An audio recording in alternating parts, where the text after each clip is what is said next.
Very soon, I'll be recording the 30 years of Dubstar Q&A session. And thanks to all of you who have sent in questions. I'm looking forward to getting to that probably next week. But I wanted to get this message out today because it was on this day, 30 years ago, that Dubstar's first single, Stars, reached number 40 in the UK Top 40 Singles chart. Over the years, I've been asked, what did that feel like? What did that mean? And it's been mainly by aspiring songwriters who have I suppose, a kind of view of the 1990s because they were never there. And I don't think I've given a conclusive answer because, it's so hard to know, what does it mean to have a hit? And I suppose more specifically, what did it mean for us? So, on a personal level, for me, it meant that what we were doing was real. Because up until this point, all Dubstar had ever been was a lesser known act on the Newcastle band scene, who, to everyone's surprise and probably even annoyance, had become the first act in many years to land a major record deal. But, in some ways, all that meant was, I suppose, if you were feeling a bit cynical, and some people were, all it meant was that someone down in London liked us enough to get us to record some songs. That's great, but it could happen to anyone. And in fact, I discovered over the years that getting label interest or what used to be called a development deal could really happen to anyone who was just about plausible. Thing is, didn't often amount to much. In fact, it was normally a career kiss of death. We'd avoided that. You didn't really know how significant that was at the time. Now I do.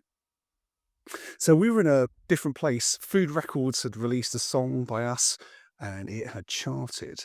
That meant that we were more than the latest signings. We were actually in the game. We had shot and we had scored. Yeah. Well done us. Wow. And all in public as well. It meant that Dubstar had changed in an instant.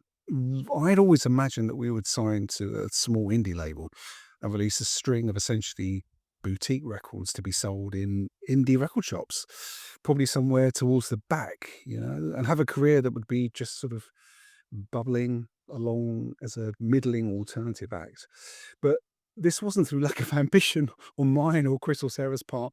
This is just simply what the people that we liked had done and were doing, you know? And it seemed that that would be okay because as long as the indie label liked us, they'd keep putting out our songs and that would be terrific.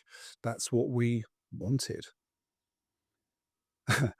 But we hadn't signed to a fly-by-night indie. We'd signed to a major label. We'd signed to Food Records.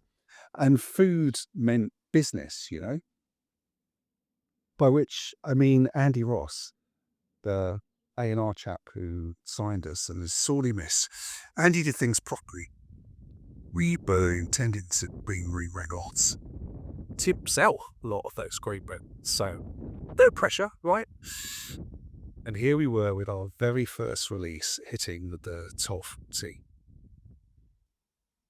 Next release, we'd need to be even higher though. And we managed it. Just a bit. This was the beginning of a small version of the big time, and it was really exciting.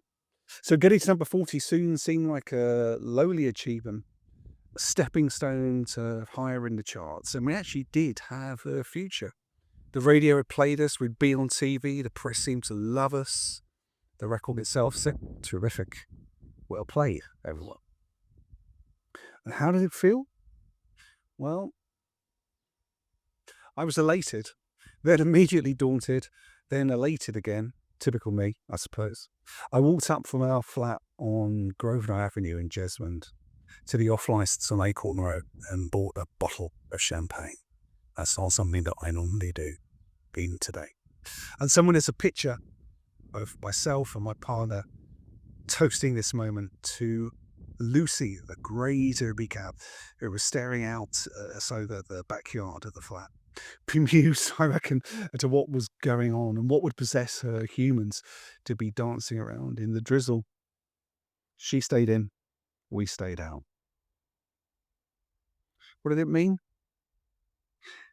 It meant there was a huge amount of work to do. Let's get on with it. Let's dance first, though.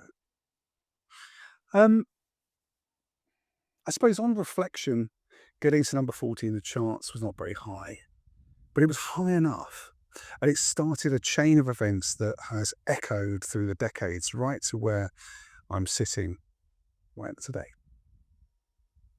The currency of the music business is confidence, and nothing puts more confidence in the bank than having a visible, tangible success, no matter how small. Although, of course, a big success is better. The great thing is that once that success has been banked, unless you do something really stupid, and there's a growing list of the things that you could do that's very stupid, that success value, its value grows over time. So number 40 in 1995 wasn't very high by the standards of the day, but it was enough for the record company, the press and the media to back Dubstar for the next single, which was Anywhere, which charted higher, and then Manic, and then eventually the Stars re-release. In fact, the entire period between the release of Stars the first time and the release of No More Talk 2 years later was all about ever-growing confidence. And that confidence led to more tangible achievements, and it allowed us to tour the world. We found life partners, make some money doing what we loved, and then when Dubstar was finished, to move into other roles in the music world, such as songwriting and production, singing in a different act, education, and loads more, quite frankly. And all of that was built on having a string of top 40 singles, 8 of them for us.